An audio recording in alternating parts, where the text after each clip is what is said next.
Loyalty is a currency that bankrupts you if you spend it on the wrong people. I learned that the hard way. My name is Daniel, and for 7 years, I gave everything to 2 people. My wife, Mia, and my boss, Victor. Welcome to CT Empire Channel. Before we begin, let us know where you are tuning in from. We are always curious to know. We hope you enjoy listening to this fascinating story. I worked at Apex Innovations, a mid-sized tech firm. Victor was the kind of CEO who loved the sound of his own voice. He drove a Porsche he leased on the company dime and wore suits that cost more than my car. I was his operations manager. I fixed his mistakes, I smoothed over client issues, and I stayed late, every single night. Why? Because Victor promised me a partnership. "Stick with me, Daniel," he'd say, clapping a heavy hand on my shoulder. "When we hit 10 million, you get your equity share. You'll be set for life." I believed him. I wanted that security for Mia. Mia and I had been married for 5 years. We were trying for a baby, or so I thought. I was working 80-hour weeks to pay off our mortgage so she wouldn't have to stress. She was a freelance graphic designer, mostly working from home. She was beautiful, vibrant, and lately, distant. It started with small things. She stopped asking about my day.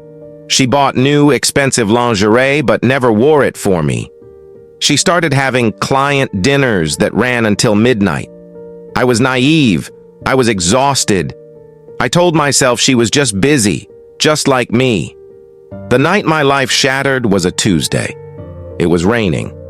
I had stayed at the office until 9 p.m. to finish a proposal Victor had forgotten about.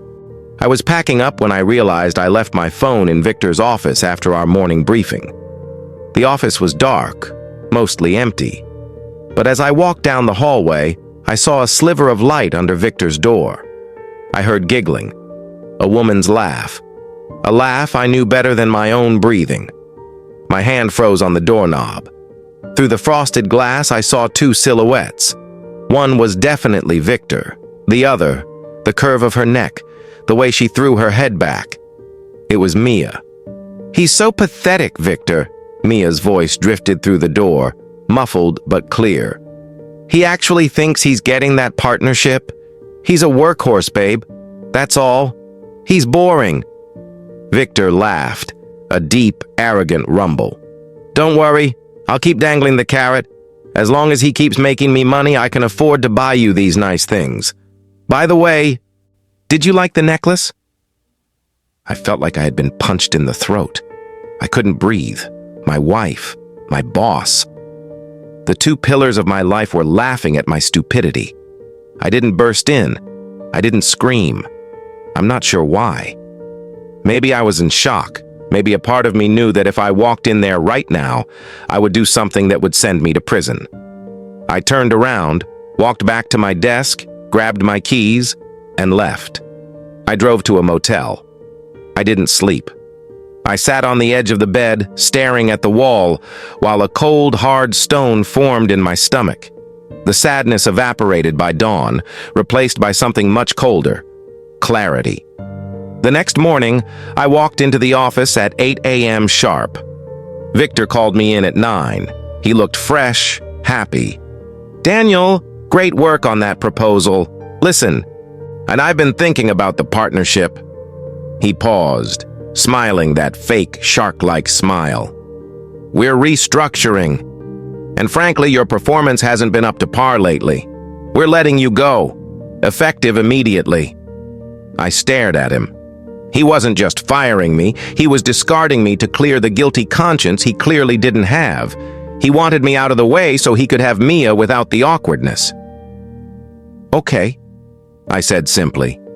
Victor blinked, surprised by my lack of fight. "Okay? Just like that?" "Just like that," I said.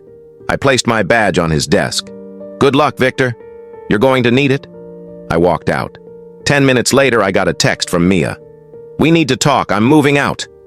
In 24 hours, I lost my job, my wife, and my future. I was 35 years old, sleeping in a Motel 6, and with nothing but a severance check and a heart full of ash. But as I sat in that cramped room, I realized something. I knew where the bodies were buried at Apex Innovations. I knew the client list better than Victor.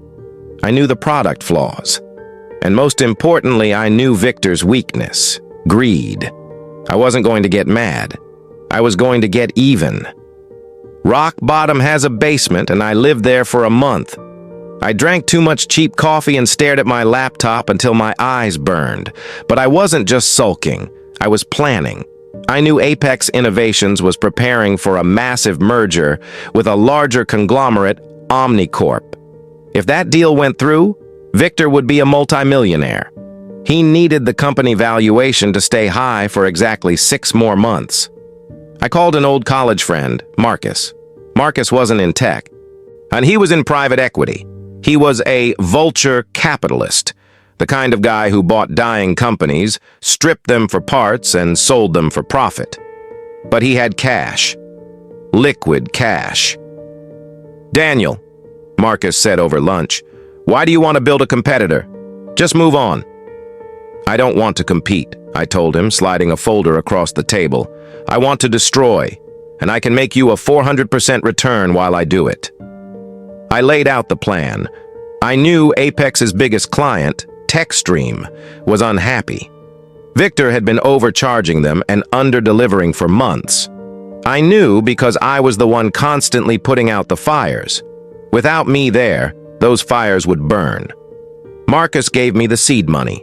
We launched Phoenix Solutions. For the next 4 months, I worked in silence. I didn't date. I didn't socialize. I was a ghost. And I reached out to my old contacts at TechStream. I didn't badmouth Victor. I just showed them data. Here is what you are paying. Here is what you are actually getting. Here is what Phoenix can do for half the price. It took 3 meetings. TechStream dropped Apex and signed with us. That was the first domino. Meanwhile, I kept tabs on Mia and Victor. They weren't hiding anymore.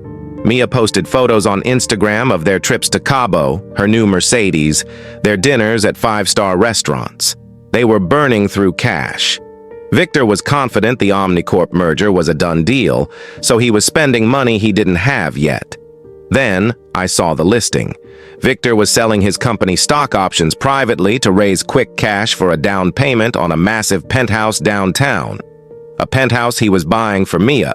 And he couldn't sell the stock on the open market without spooking investors, so he was looking for a private buyer. A silent partner. I called Marcus. "Buy it," I said. "Buy every single share he offloads. Use the shell company. Do not let my name appear anywhere."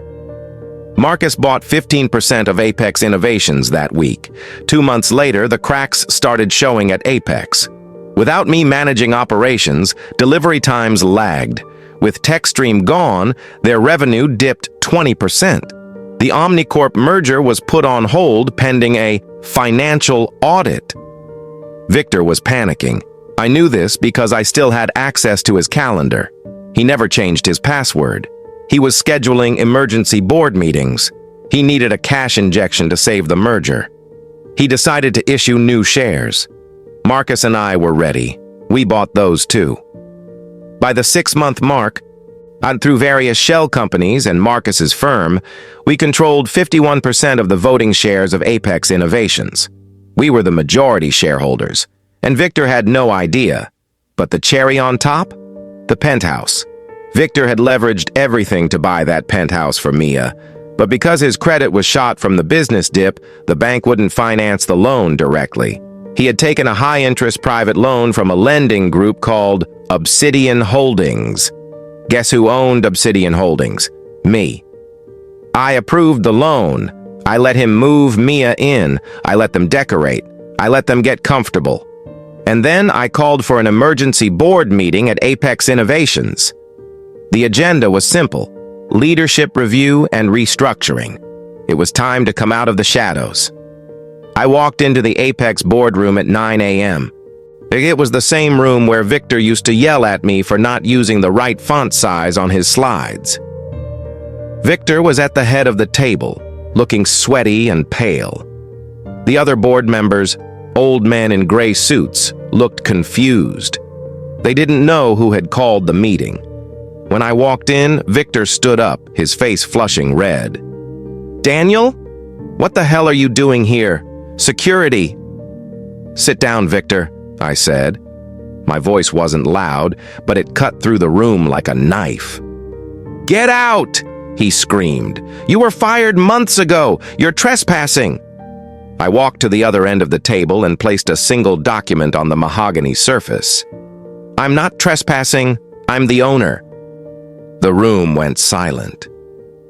"This is a certified ledger of shareholders," I said, looking around the table at the board members.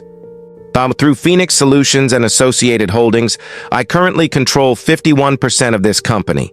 I am the majority shareholder, and as of this morning, I am appointing myself interim CEO." Victor looked like he was having a stroke. That's impossible. You're broke. You're a nobody." I corrected him. "But then I started a company that took your biggest client. I bought your debt, and I bought your stock while you were busy buying jewelry for my wife." I projected a slide onto the screen behind him. It was a timeline. It showed Apex's revenue decline since my departure. It showed the loss of the TechStream account. And then it showed Victor's personal expense report, charged to the company account, the leased Porsche, the trips to Cabo, the jewelry. The board members gasped. Embezzlement. "Victor," I said, "you are fired for cause. Gross negligence and misappropriation of funds. You will leave this building immediately. Security will escort you out. You have zero severance. And because you were fired for cause, your remaining unvested stock is forfeited." He slumped into his chair, defeated. He didn't say a word. But I wasn't done. I drove to the penthouse. It was 11 a.m. Mia would be home. I used the spare key. Technically, as the owner of the lending group that held the deed after Victor missed his first payment yesterday, a clause I had specifically inserted, I had the right to inspect the property. I walked in. Mia was on the couch, watching TV, drinking a green smoothie. She looked up, startled. "Daniel, how did you get in here? Get out before I call Victor." I laughed. A real laugh this time. "Victor isn't coming, Mia. He just lost his job, and his car, and this apartment." She stood up, trembling. "What are you talking about?" "I bought the company, Mia. I bought the debt on this apartment. Victor defaulted at 9 a.m. this morning. I'm foreclosing." I tossed an envelope onto the coffee table. "You have 24 hours to vacate the premises. If you're not gone, the sheriff will remove you." She looked at me, her eyes filling with tears. The arrogance was gone. "Daniel, please. We can talk about this. I made a mistake. Victor, he manipulated me. I still love you." I looked at the woman I had once wanted to have children with. I felt nothing. No hate, no love, just indifference. "You don't love me, Mia," I said, turning to the door. "You love security, and you just lost it." I walked out of the penthouse and into the elevator. As the doors closed, I didn't look back. I had a company to run. Loyalty is expensive, but revenge paid for itself.